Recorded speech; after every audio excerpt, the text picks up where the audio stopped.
guys. Um, Today's going to be very different.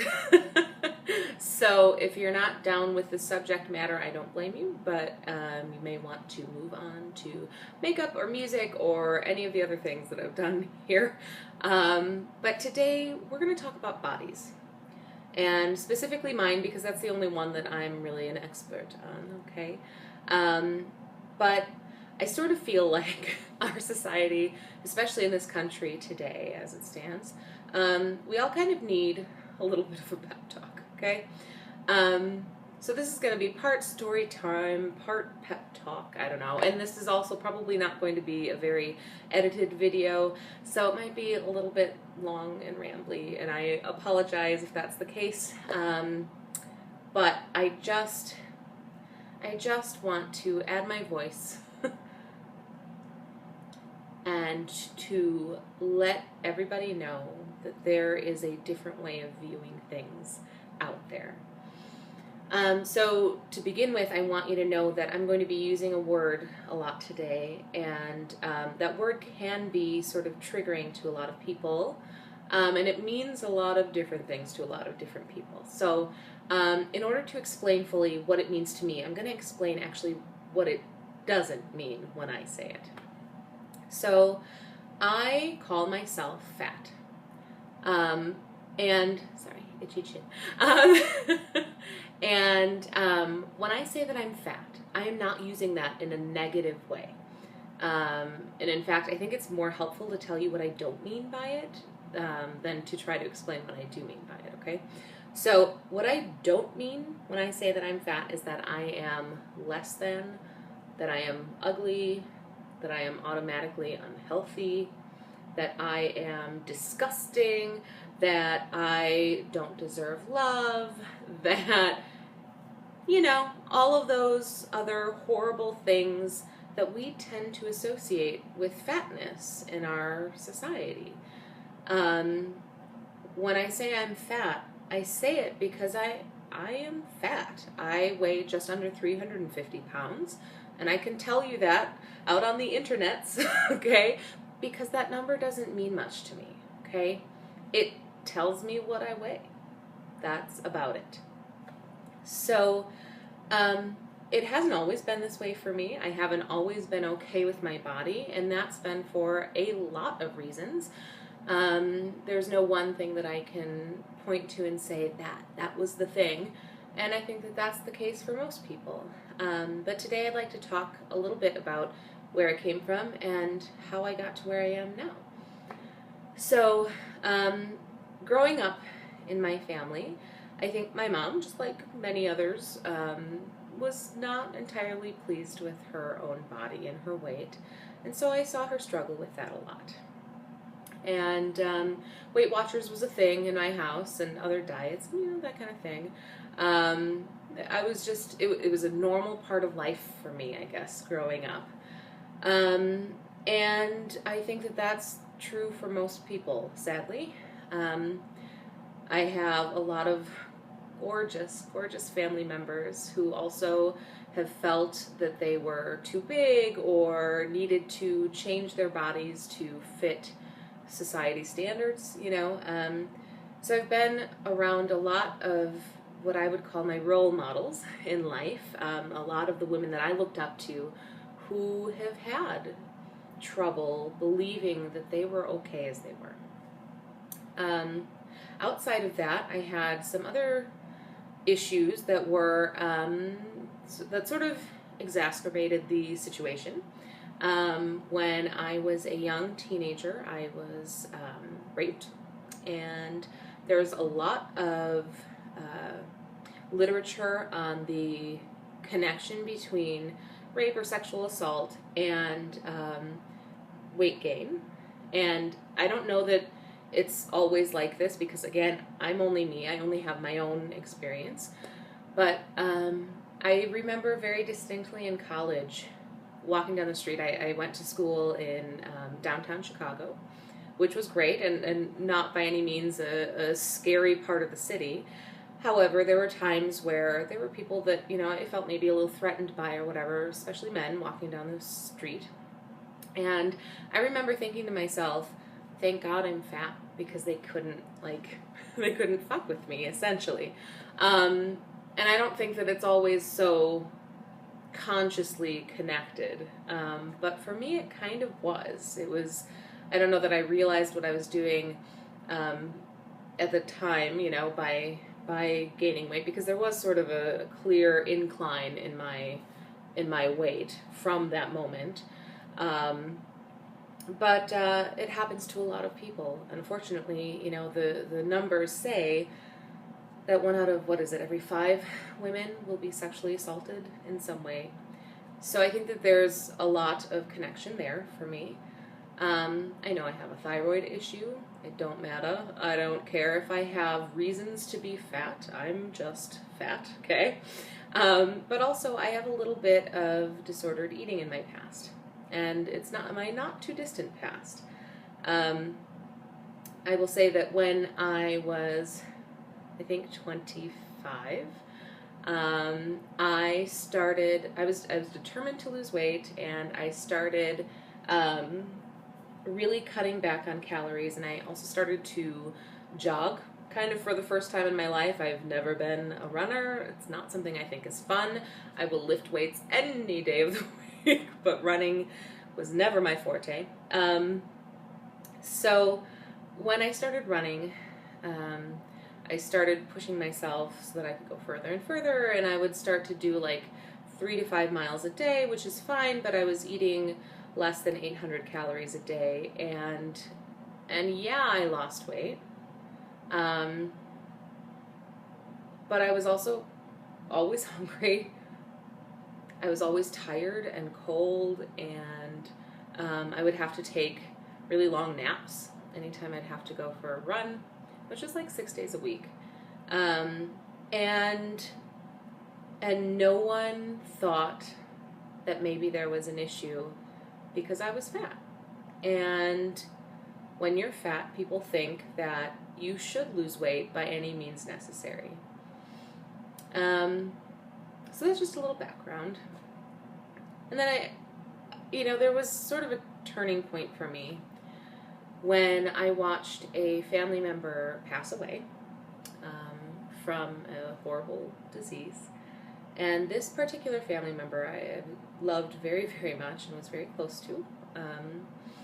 And this person struggled their whole life with their weight.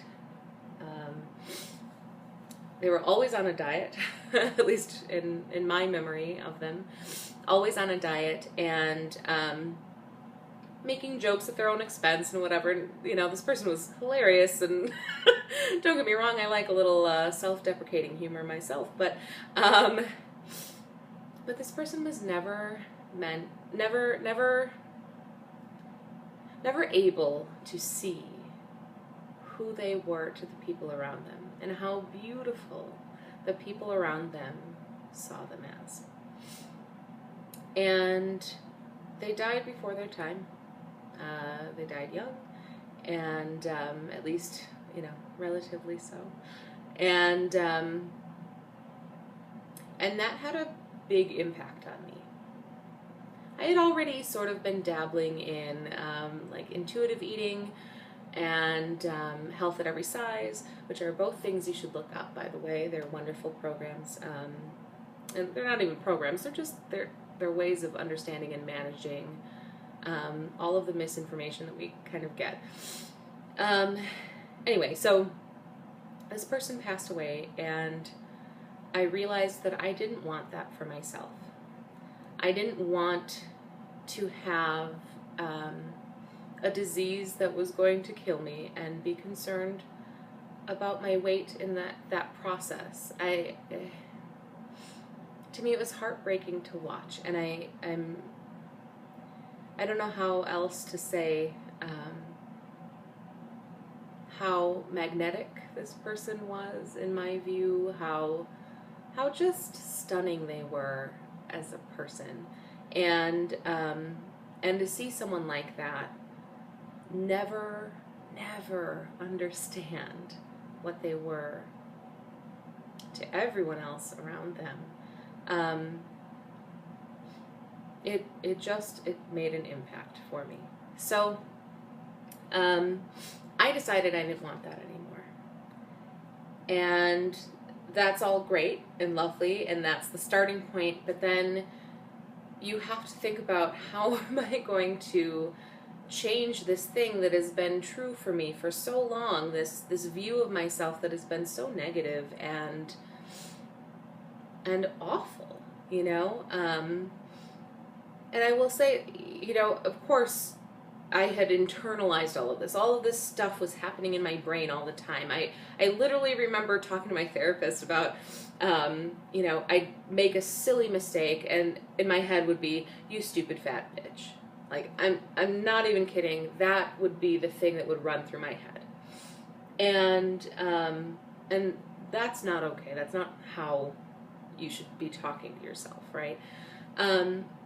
But that's not to say that the outside world didn't have a part in it either. You know, I remember as a teenager, one of my friends saying something to me along the lines of, "Well, you know, I'm the pretty one and you're the talented one. So pretty wasn't for me," right? As a teenager, I was never the girl that guys were enamored with. I was never, sorry, the puppy. I was never the girl that people were looking at, right? And that's okay. As an adult, you know, I can certainly rationalize now and say there are better things and more important things to be worried about. But as a teenager, that really hurt, you know. I wanted to be pretty. I wanted to be liked. I wanted, you know, those things. But that just wasn't my experience growing up. To take all of this crap that has been circulating in my head and my heart for years and turning that around seems like a huge process, right? And it is, and it's going to take time, and I'll tell you myself, I am not to a point where nothing ever bothers me, you know.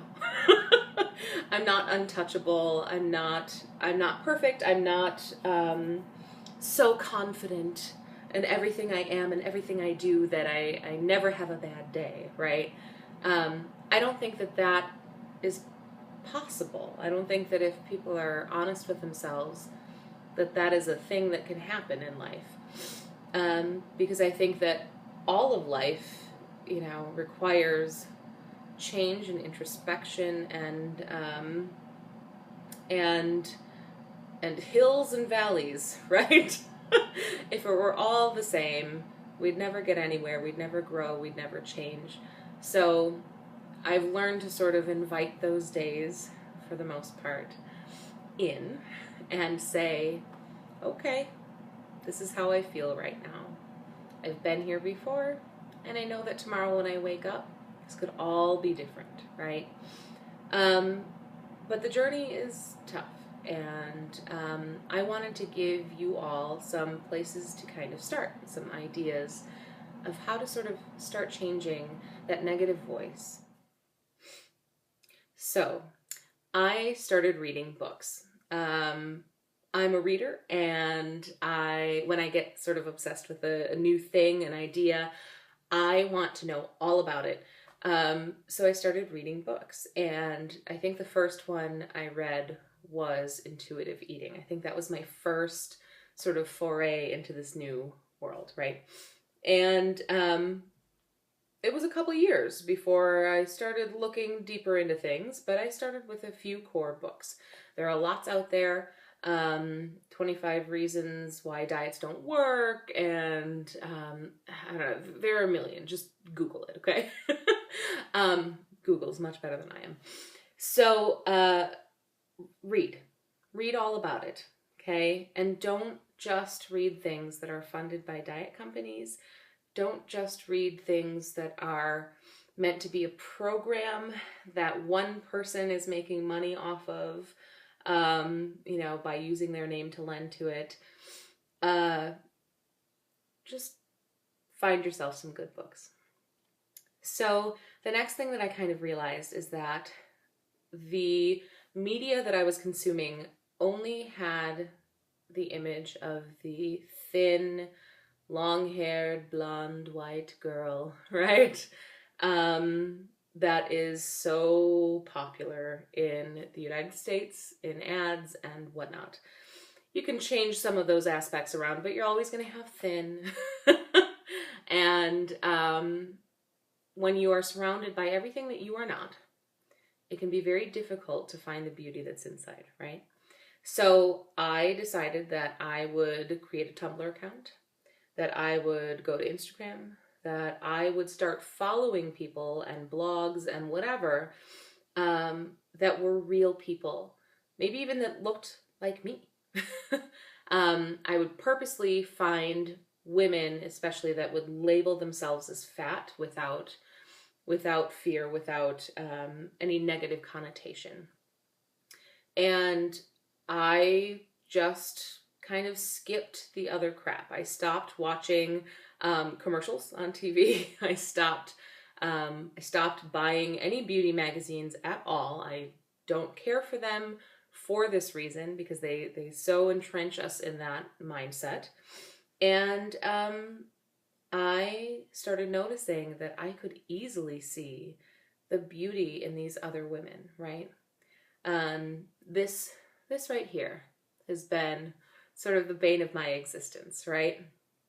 One of the hardest things for me to accept about myself throughout this whole journey is this double, triple, quadruple chin? I don't know. Whatever you want to call it. And yet, I found that when I was looking at pictures of other women that had double chins, none of them bothered me. I didn't look at a single one of those women and go, oh. Right? Like, and in fact, most of the time, it didn't even come into play for me that they had a double chin, right? And sort of looking at that and realizing, well, man, I guess that doesn't really matter so much. So why, when I see it on myself, does it bother me, you know? That helped so freaking much. And to be able to celebrate the things that you see in other people, the things that you feel are easily identified as beautiful in other people, I think is a great place to start, because you can't help but start to see some of those things in yourself, you know? Another thing, and a lot of people are going to think I'm nuts for A, admitting that I do this, and B, sort of recommending it to people, but I am a huge fan of taking tasteful photos of myself, either nude or in lingerie or whatnot, only for me, okay? Because, and let me tell you why, why this crazy thing would actually help you. When you look at a photograph of something, okay, let's say you take a photograph of yourself nude, and you put it in black and white. You put a little frame around it on your camera, or, you know, on your phone, whatever, and you look at it as if it were a piece of art hanging in a gallery. To me, it is so much easier to appreciate the curves and the textures and all the little things that we would normally see as flaws, right? When it's in black and white, right in front of your face, like it's a painting or something else, right? If you can kind of dissect the fact that that's you from that photo, I guarantee you're going to find something about yourself that you didn't know you could love, you know? That has made such a difference for me. And of course, like, they get deleted, don't get me wrong, okay? But little steps like that, little steps, they've made all the difference for me. And I know that they can help you too. So my point in making this video is really that I want to get across to you that feeling good about yourself is possible. And it doesn't require starving yourself. It doesn't require looking the way that society tells us that we should look. And let's get in real close here, okay? Look me in the eye, because I want you to believe this.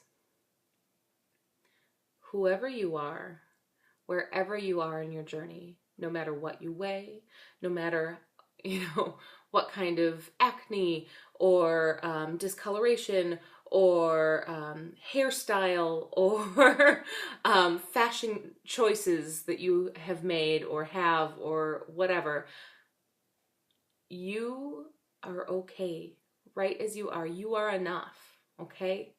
And you are worthy of love, and you are worthy of respect.